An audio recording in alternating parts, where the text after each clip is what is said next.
Hi friends, good morning. Welcome to exam Adda 95। Friends, मैं दीपक सहगल और उपस्थित हूँ करंट अफेयर्स का वीडियो लेकर। तो चलिए स्टार्ट करते हैं। स्टार्ट करने से पहले चैनल पर पहली बार विजिट किए हैं तो सब्सक्राइब कर दीजिएगा और बेल बटन को प्रेस कर लीजिएगा ताकि प्रत्येक वीडियो का नोटिफिकेशन आपको मिलता रहेगा। टीम 11 का गठन किसने किया? कौन सा राज्य टीम 11 का गठन किया है? इसका आंसर आपको कमेंट बॉक्स में भेजना है। वह अंतर्राष्ट्रीय संगठन जिसने जेरूसलम को इजराइल की राजधानी मानने से मना कर दिया है, तो आंसर होगा यूरोपियन यूनियन। यूरोपियन यूनियन एक अंतर्राष्ट्रीय संगठन है जिसने जेरूसलम को इजराइल की राजधानी मानने से मना कर दिया है। भारत और रूस सहित इस तीसरे देश ने एक अंतर्राष्ट्रीय बैठक में आतंकवाद को वैश्विक शांति के लिए खतरा बताया है, तो चीन बताया है। भारत और रूस सहित इस तीसरे देश ने एक अंतर्राष्ट्रीय बैठक में आतंकवाद को वैश्विक शांति के लिए खतरा बताया है, तो चीन बताया है। चीन की राजधानी बीजिंग है और चीन की मुद्रा रेमिनबी है और पहले चीन की मुद्रा युआन थी। अगला प्रश्न है, इन्हें हाल ही में उत्तर प्रदेश हिंदी संस्थान द्वारा भारत भारती पुरस्कार हेतु चयनित किया गया है। तो भारत भारती पुरस्कार हेतु चयनित किया गया है डॉक्टर आनंद प्रकाश दीक्षित को। डॉक्टर आनंद प्रकाश दीक्षित को भारत भारती पुरस्कार हेतु चयनित किया गया है। स्वास्थ्य मंत्रालय द्वारा आंखों के इस रोग से भारत को मुक्त घोषित किया गया है। तो स्वास्थ्य मंत्रालय द्वारा आंखों के इस ट्रेकोमा रोग से भारत को मुक्त कर दिया गया है। तो ये प्रश्न बनता है, ट्रेकोमा रोग किससे संबंधित है? तो आंखों से संबंधित है।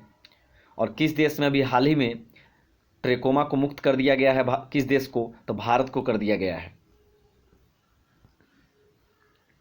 वह देश जिसने 35 वर्षों से लगी सिनेमा पर रोक हटाए जाने की घोषणा की है, सऊदी अरब।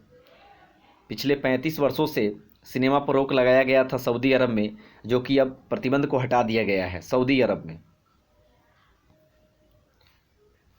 वह राज्य जिसमें नव कृष्णा चौधरी सिंचा उन्नयन योजना शुरू की गई है, तो ओडिशा में शुरू किया गया है। वह राज्य जिसमें नव कृष्णा चौधरी सिंचा उन्नयन योजना शुरू की गई है, ओडिशा में। वह राज्य जहां हाल ही में परजीवी पौधा पाया गया है, तो नागालैंड में। परजीवी पौधा कहाँ पाया गया है? नागालैंड में पाया गया है। इन्हें हाल ही में रॉबर्ट मुगाबे के स्थान पर जिम्बाब्वे के राष्ट्रपति के रूप में नियुक्त किया गया है। रॉबर्ट मुगाबे अब इस्तीफा दे चुके हैं और जिम्बाब्वे के नए राष्ट्रपति बने हैं एमरसन मननगागवा। एमरसन मननगागवा को जिम्बाब्वे के राष्ट्रपति बनाया गया है और जिम्बाब्वे की राजधानी हरारे है। संयुक्त राष्ट्र द्वारा हाल ही में जारी एक रिपोर्ट के अनुसार वित्त वर्ष 2017 से 18 में भारत की विकास दर निम्न में से जितना रहने का अनुमान व्यक्त किया गया है। तो यहाँ पे 7.2%, 7.2% सही आंसर। संयुक्त राष्ट्र यूएन द्वारा हाल ही में जारी एक रिपोर्ट के अनुसार वित्त वर्ष 2017 से 18 में भारत की विकास दर 7.2% रहा। यूएनओ यानी संयुक्त राष्ट्र, तो यूएनओ की स्थापना 24 अक्टूबर 1945 को हुआ था। 24 अक्टूबर 1945 को, जो कि भारत शामिल कब हुआ ये भी प्रश्न पूछता है। तो भारत शामिल हुआ 30 अक्टूबर 1945 को। 30 अक्टूबर 1945 को। यूएनओ का मुख्यालय कहाँ पर है? तो ये न्यूयॉर्क में है। यूएनओ का मुख्यालय न्यूयॉर्क में है। यूएनओ के अभी चेयरमैन कौन है, अध्यक्ष कौन है, ये भी पूछा जाता है। तो एंटोनियो गुतेरस है। एंटोनियो गुतेरस यूएनओ के प्रमुख है अभी। आगे देखते हैं, विश्व प्रवासी पक्षी दिवस कब मनाया जाता है? तो 9 मई को मनाया जाता है। विश्व प्रवासी पक्षी दिवस कब मनाया जाता है? तो 9 मई को मनाया जाता है।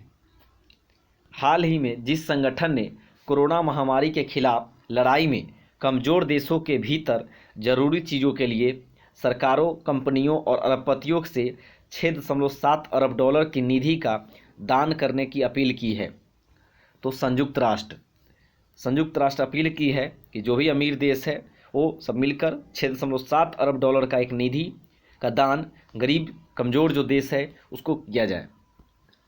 मदर्स डे जिस दिन मनाया जाता है, तो मदर्स डे किस दिन मनाया जाता है?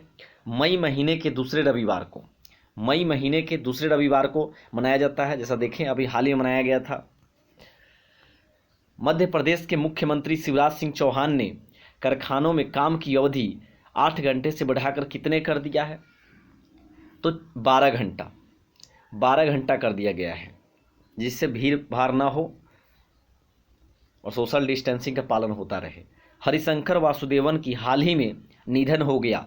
वे जिस क्षेत्र से संबंधित थे, तो हरिशंकर वासुदेवन जी का अभी हाल ही में निधन हो गया है। वो इतिहासकार थे। वह राज्य सरकार जिसने प्रवासियों को राहत देने और सरकारी योजनाओं और नौकरियों से प्रवासियों को जोड़ने हेतु प्रवासी राहत मित्र नामक एक ऐप लॉन्च किया है, तो उत्तर प्रदेश किया है। उत्तर प्रदेश के मुख्यमंत्री अजीतनाथ योगी है और वहाँ के राज्यपाल अभी आनंदीबेन पटेल है। उत्तर प्रदेश में कुल 75 जिले हैं। राष्ट्रीय प्रौद्योगिकी दिवस कब मनाया जाता है? नेशनल टेक्नोलॉजी डे, तो 11 मई को मनाया जाता है। 11 मई को राष्ट्रीय प्रौद्योगिकी दिवस मनाया जाता है। मूडीज इन्वेस्टर्स सर्विस ने हाल ही में मौजूदा वित्त वर्ष के लिए भारत की आर्थिक वृद्धि दर के अनुमान को घटाकर जितना प्रतिशत कर दिया है, तो 0% कर दिया है। हाल ही में जिस राज्य सरकार ने 11 ब्रांड के पान मसाला को 12 महीने के लिए बैन कर दिया है, तो झारखंड कर दिया है। और झारखंड के मुख्यमंत्री है हेमंत सोरेन, अभी हाल ही में निर्वाचित बने हैं। चीन के समर्थन वाले Asian infrastructure investment bank AIIB ने हाल ही में जिस देश को कोरोना वायरस से निपटने के लिए 3800 करोड़ रुपए का लोन मंजूर किया है, तो भारत को दिया है। AIIB Asian infrastructure investment bank 3800 crore रुपए का लोन मंजूर किया है भारत को।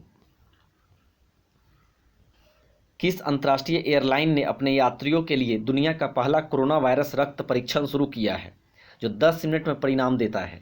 तो एमिरेट्स। विस्तारित लॉकडाउन पर केंद्रीय गृह मंत्रालय के नवीनतम दिशा निर्देशों के अनुसार किन क्षेत्रों में काम करने वाले उद्योगों को छूट दी गई है? तो ग्रामीण क्षेत्र। अंतर्राष्ट्रीय मुद्रा कोष IMF ने हाल ही में कहा कि वह कोरोना वायरस से निपटने के लिए देशव्यापी लॉकडाउन लगाने के लिए जिस देश के समय रहते लिए गए फैसले का समर्थन करता है, तो भारत। तो IMF तारीफ किया है कि भारत समय रहते ही लॉकडाउन लागू कर दिया, जिससे यहाँ पर जितना जनसंख्या है उस हिसाब से कोरोना वायरस नहीं फैला, और ये हम लोगों के लिए बहुत ही अच्छी बात है, बहुत खुशी की बात है।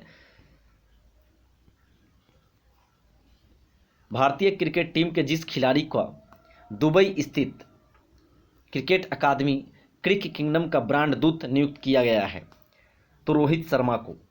भारतीय क्रिकेट टीम के जिस खिलाड़ी को दुबई स्थित क्रिकेट अकादमी क्रिक किंगडम का ब्रांड दूत नियुक्त किया गया है, रोहित शर्मा को। भारतीय क्रिकेट टीम के उप कप्तान है रोहित शर्मा और मुंबई IPL के कप्तान भी है। वह संस्था जिसके मुताबिक कोरोना वायरस महामारी के कारण इस साल एशिया की आर्थिक वृद्धि दर 0 रह सकती है, तो IMF, इंडियन मॉनेटरी फंड। अगला प्रश्न है, कृषि मंत्रालय ने अच्छे मानसून की उम्मीदों के बल पर फसल वर्ष 2020 से 21 में देश के खाद्यान्नों का कुल उत्पादन 63.5 लाख टन बढ़ाकर जितने करोड़ टन करने का लक्ष्य तय किया है? 29.83 करोड़ टन। विश्व हीमोफीलिया दिवस कब मनाया जाता है? 17 अप्रैल को मनाया जाता है। और 10 अप्रैल को मनाया जाता है होम्योपैथी डे। और 18 अप्रैल को मनाया जाता है विश्व विरासत दिवस। 23 अप्रैल को मनाया जाता है विश्व पुस्तक कॉपीराइट दिवस। 24 अप्रैल को पंचायती राज दिवस। Credit rating agency care ratings ने अजय महाजन को आगामी जितने वर्षों के लिए कंपनी का नया प्रबंध निदेशक और मुख्य कार्यकारी अधिकारी नियुक्त किया है? तो 5 साल के लिए, यानी क्रिसिल जो बोलते हैं हम लोग, CRISIL credit rating agency care ratings ने अजय महाजन को बनाया है अपना CEO 5 साल के लिए। हाल ही में जिस शहर में स्थित inter university centre for astronomy and astrophysics के एक वैज्ञानिक युगल ने प्राइमोर्डियल ब्लैक होल का अध्ययन किया है, जो ब्रह्मांड के गतिज ऊर्जा स्तरों में एक छोटे से टकराव के परिणाम स्वरूप पैदा हुए थे। तो ये पुणे में हुआ है। तो प्लीज़ वीडियो को लाइक कर दीजिएगा और चैनल को सब्सक्राइब नहीं किए हैं तो सब्सक्राइब कर दीजिएगा और दोस्तों के बीच में शेयर कीजिएगा। Thank you.